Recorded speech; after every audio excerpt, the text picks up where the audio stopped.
après-midi, mesdames et messieurs. Merci de nous retrouver dans cette édition de l'information sur MyMedia Prime Télévision pour le compte de ce mercredi 31 mai 2023.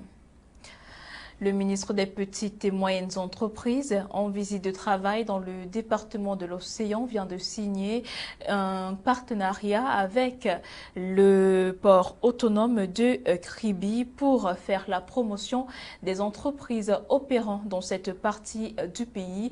On fait le point de cette information avec Grâce Divine, Onomanamb et Takomoussa dans ce reportage.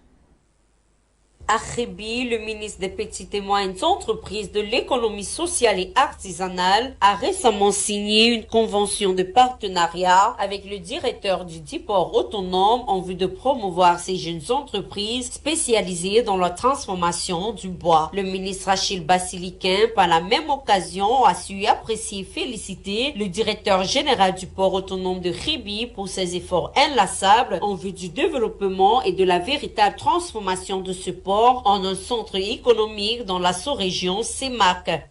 Ici, c'est un exemple vivant de cette évolution et je voudrais saluer les promoteurs pour leur détermination qui s'intègrent en droite ligne en fait, des objectifs du gouvernement dans le cadre de la réalisation de la stratégie nationale de développement 2020-2030, mais aussi de toutes les mesures en fait, incitatives qui sont fournies pour le développement de la filière bois et la transformation du bois.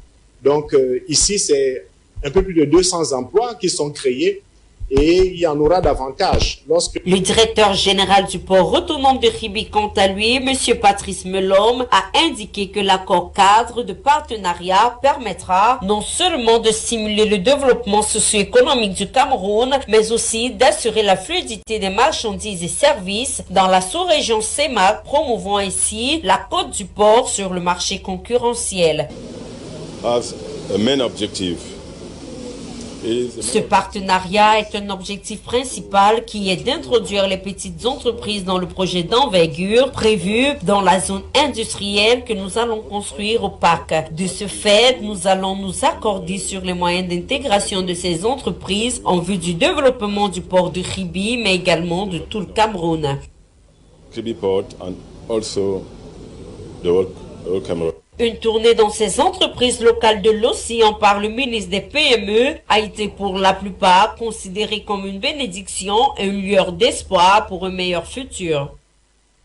Et c'est en toute convivialité que s'est tenu ce mardi 30 mai 2023 dans la ville de Yaoundé, région du centre Cameroun, l'Assemblée générale de la mutuelle des officiers de gendarmerie du Cameroun et de la diaspora dans l'objectif de faire le point de la situation de ces derniers au Cameroun.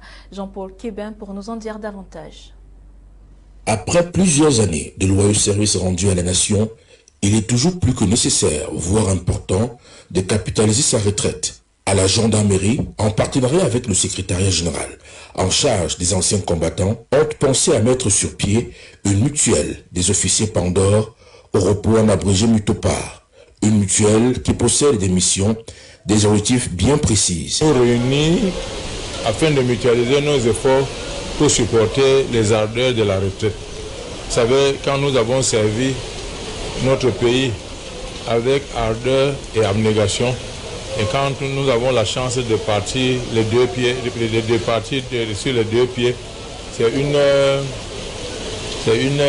grâce.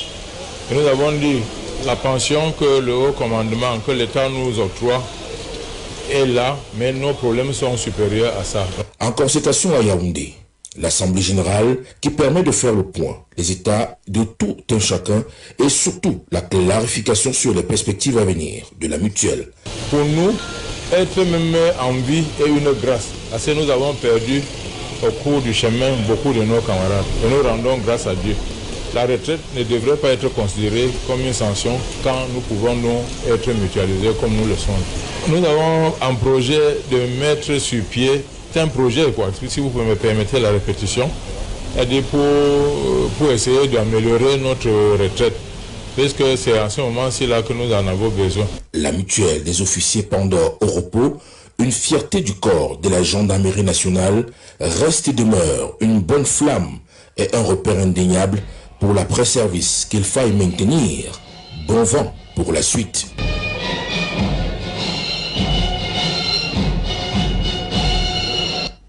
Et après cette information, mesdames et messieurs, intéressons-nous à présent à la commémoration de l'installation des membres du bureau exécutif de la sous-section du Rassemblement démocratique du peuple camerounais AQUA qui a eu lieu le samedi 27 mai dernier dans la ville de Douala. Un moment fort en émotion et surtout en partage, nous renseigne notre stagiaire Hermine Dolo. Ce 27 mai 2023, la sous-section RDPC AQUA-E a célébré la brillante installation de son bureau exécutif. Car après un an passé à se ressourcer ensemble, le comité a voulu honorer ce moment avec ses militants, ceci à travers la distribution des produits laitiers aux tout-petits et la remise des prix aux lauréats des examens officiels section 2022. Je voudrais d'abord dire merci au RDPC section Vouri AQUA-E pour le prix qu'ils m'ont remis. Je suis satisfait de mon travail que j'ai pu abattre tout au long de cette année scolaire. Et maintenant, je me dois de redoubler d'efforts pour ne pas les décevoir car ce sont mes parents qui m'accompagnent et j'ai le droit de leur donner satisfaction à la fin de mon parcours pour réussir dans la vie. RDPC AQUA-E, issu des éclatements, fête sa victoire.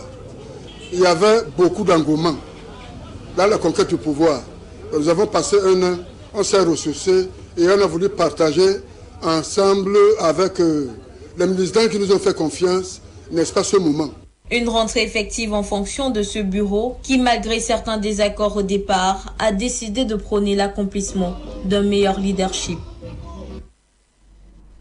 Et en société de bon point pour les éléments de la délégation régionale de la santé publique du Nord, il vient de procéder à la destruction d'un énorme stock de médicaments et produits illicites, impropres à la consommation et néfastes pour la santé des populations.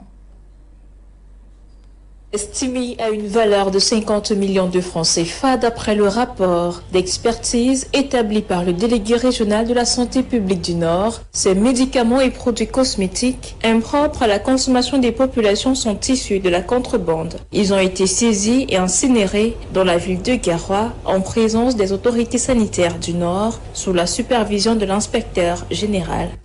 Nous venons là de procéder à la destruction des médicaments, une importante quantité de médicaments saisis, d'abord dans le cadre de la lutte contre la vente illicite des médicaments. Il y a des missions qui ont été effectuées dans les marchés et puis procéder à un certain nombre de saisies de ces produits. En plus des médicaments, on a aussi saisi les produits cosmétiques d'une importante quantité aussi. Et il y a également les produits qui ont été retirés de nos formations sanitaires. Une opération très très salutaire. Et nous pensons continuer, n'est-ce pas, cette même opération dans les marchés et aussi nous avons activé les services de douane pour traquer, n'est-ce pas, ces contrebandiers. Le délégué régional de la santé publique du Nord promet l'intensification de cette campagne de lutte contre les médicaments illicites. Nous faisons cela pour sécuriser la santé de la population. Le médicament, c'est un produit toxique, c'est un poison, mais qui a ses vertus quand on le prend normalement dans le bon cadre. Alors le médicament qui n'est pas pris dans les normes peuvent causer des problèmes. Et c'est pour ça que tous ces médicaments que nous trouvons dans les quartiers et dans les marchés, et même dans nos hôpitaux dont les dates d'opération sont déjà atteintes et passées, nous les écartons et nous les saisissons pour détruire afin de sécuriser la santé de la population. Il est à noter que depuis plusieurs mois déjà, les responsables sanitaires du Nord ont lancé une série de saisies de médicaments illicites dans la région du Nord. Après cette information, mesdames et messieurs, parlons sport à présent. La Fédération camerounaise de football en a abrégé FECAFOOT dans une correspondance dévoilée le 25 mai dernier a saisi le ministre des Sports et de l'Éducation physique Narcisse Mouélé Kambi pour une demande de facilitation d'obtention des visas. En effet, dans le cadre de sa préparation à la 6e journée des éliminatoires de la Coupe d'Afrique des Nations Côte d'Ivoire 2024, la sélection nationale fanion à messieurs du Cameroun jouera un match amical contre le Mexique le 10 juin 2023 prochain à San Diego aux États-Unis. Et pour que cela soit effectif, une facilitation auprès du ministre des Relations extérieures pour l'obtention des visas d'entrée aux États-Unis sera donc nécessaire pour les joueurs de la sélection nationale résidant à l'étranger. Il s'agit notamment d'André Onana Jean-Émile Junior, joueur résident en France, de Vincent Aboubakar, joueur résident en Turquie, de Angwa Ngamini Zidane, joueur résident en France lui également, de Moumi Ngamalu Nicolas Brice, joueur résident en Russie, de Angla Ima Martin, lui résident en Espagne, de Pene Ganago Ignatius, joueur résident en France, de Andoua Ebogo Joseph Fabrice, lui résident en Lettonie, et de Onana André, joueur camerounais résident en Italie. Au regard de cette décision, les avis des Camerounais restent mitigés quant au retour d'André Onana à la sélection nationale. Nous reviendrons avec cette information dans nos prochaines éditions de l'information sur MyMedia Prime Télévision. Voilà qui met un terme à cette édition de l'information sur MyMedia Prime Télévision. Mesdames et messieurs, merci de nous avoir suivis. Restez en compagnie de nos programmes qui se poursuivent avec notamment le journal en anglais à 18h30 exactement.